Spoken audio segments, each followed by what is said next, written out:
Faraday's laws.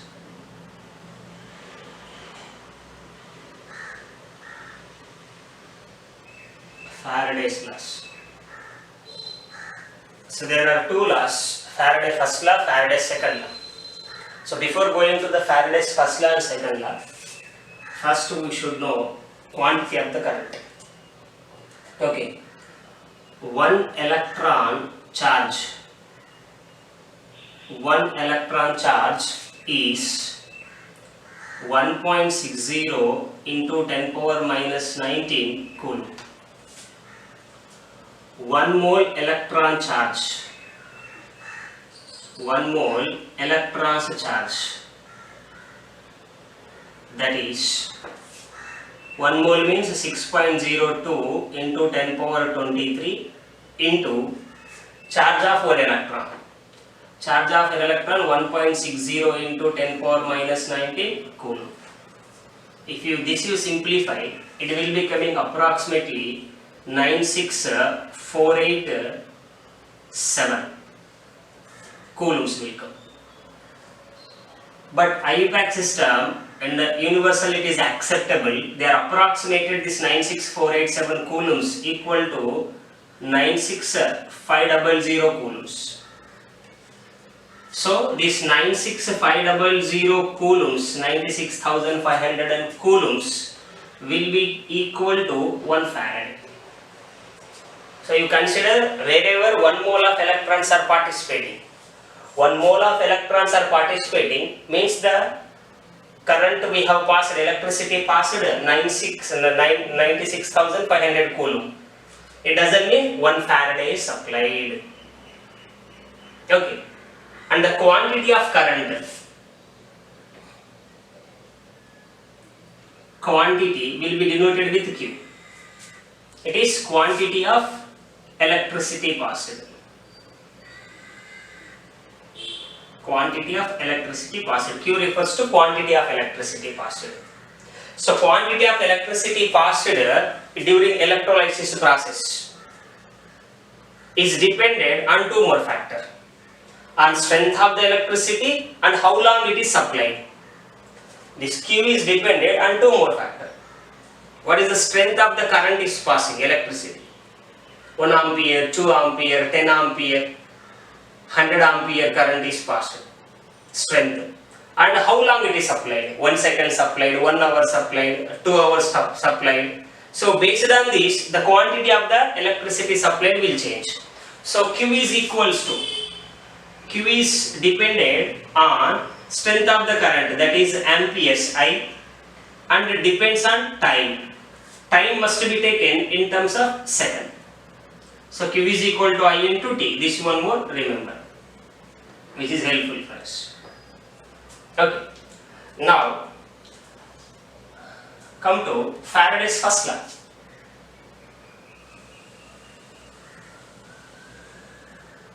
Faraday's first law.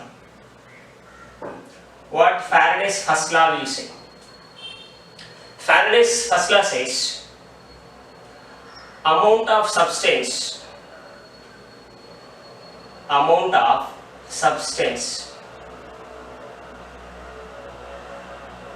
deposited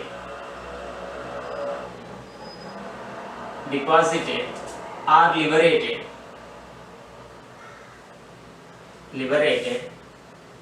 at any electrode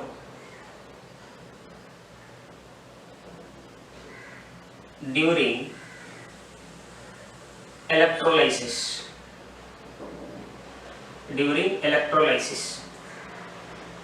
is directly proportional to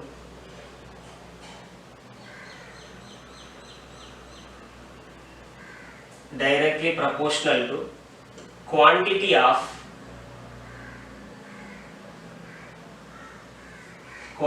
of electricity passed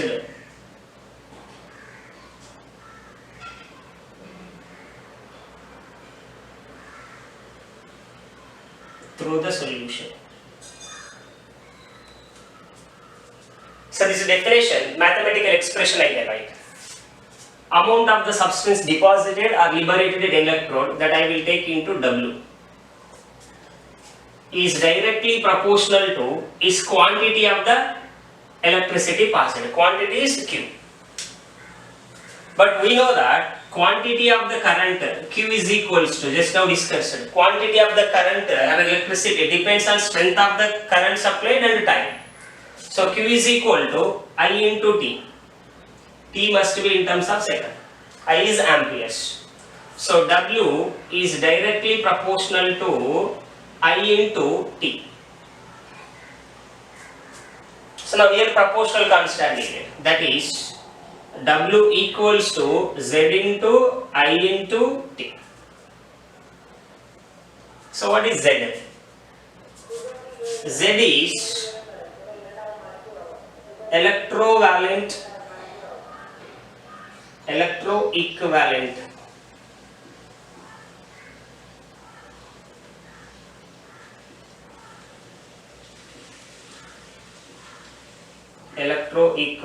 weight. So electroequivalent weight means, here Z is nothing but its definition also we can write. Amount of substance deposited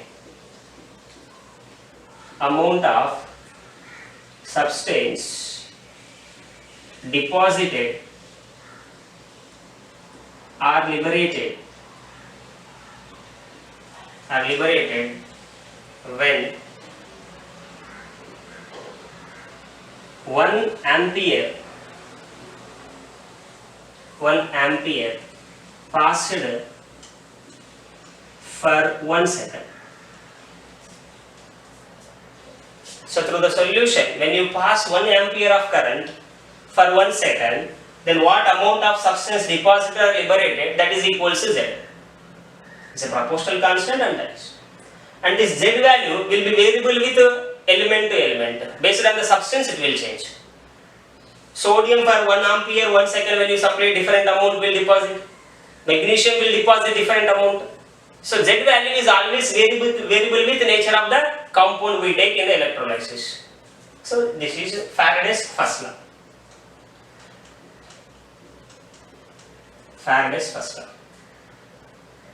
Next, Faraday's second law.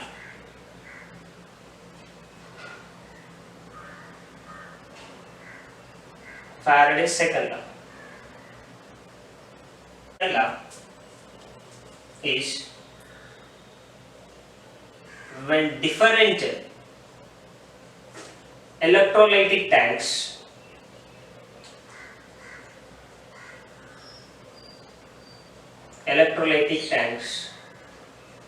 connected in series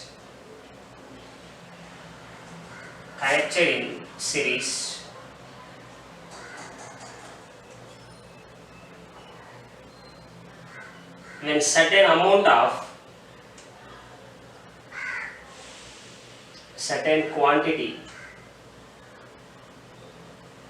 quantity of electricity passed,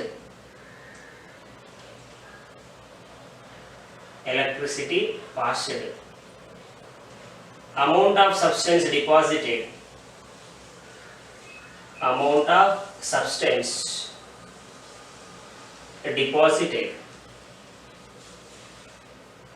or liberated is directly proportional to their equivalent weight.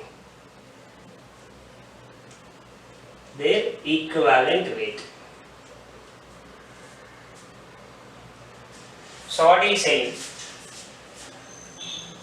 different electrolytic tanks are connected in series.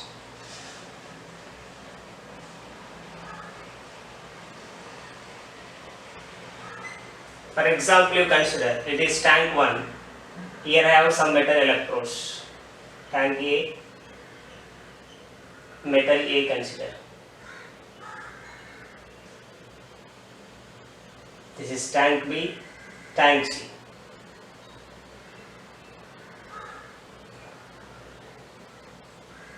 These 3 electrolytic tanks are connected in series. Series means this both connected here, this both connected here, and it is connected to the negative pole of the battery, and this is connected to the positive pole of the battery. When you supply certain Q quantity of the current through this, so in this A electrolyte, at this cathode and anode, certain substance will deposit. X grams deposited, consider. Here Y grams deposited. Here Z grams deposited at their electrolytes. So now, at any electrolyte, deposited or liberated substance is directly proportional to their equivalent weights. That means the weight of A deposited directly proportional to equivalent weight of A. Similarly, the weight of B deposited is equals to equivalent weight of B. So weight of A by weight of B deposited equals to equivalent weight of A by equivalent weight of B. If not, with respect to C also you can compare. What will come? Weight of A deposited by weight of C deposited is equals to equivalent weight of A by equivalent weight of C. If not, you can compare between B and C also. What becomes? Weight of B deposited by weight of C is equals to equivalent weight of B by equivalent weight of C. These are the formula. Now there is one more formula which is based on the combination of first law and second law. Based on the first law and second law.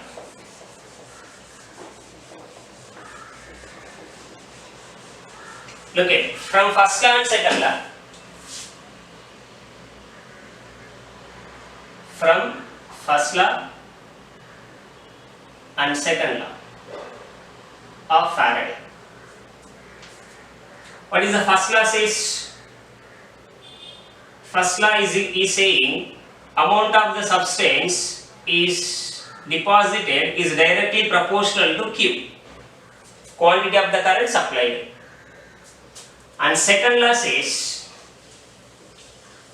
second law is saying amount of the substance deposited or liberated at any electrode is directly proportional to equivalent weight.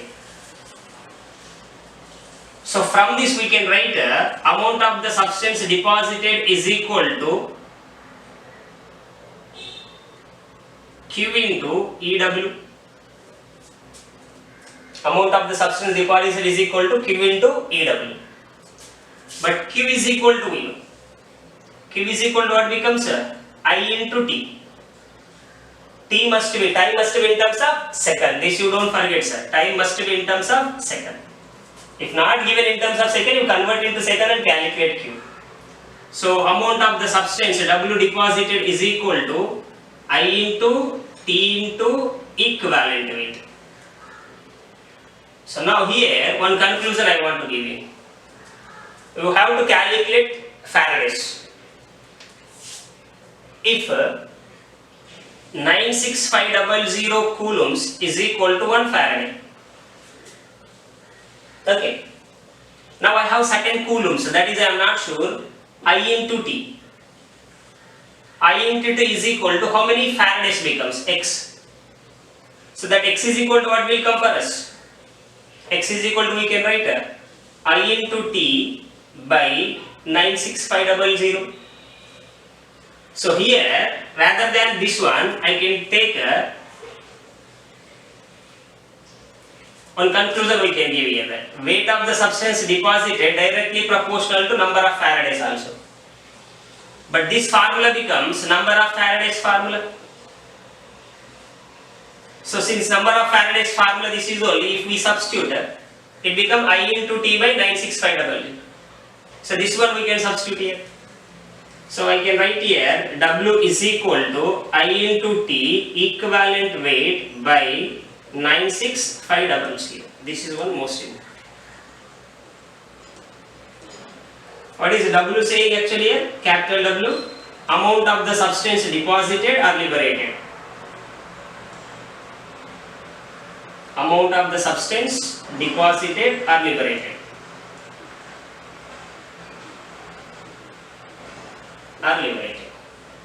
I is equal to what, sir? Strength of the current, amperes. T is equal to time in seconds. And EW is equal to what? Equivalent weight. Equivalent weight. So we know equivalent weight formula in solution chapter we have discussed it. Equivalent weight is equals to atomic mass by n factor. That you do, you will get equivalent weight, and it is constant one. This is formula is very important to proceed the problem slowly. Okay, so let's see some of the problems based on this.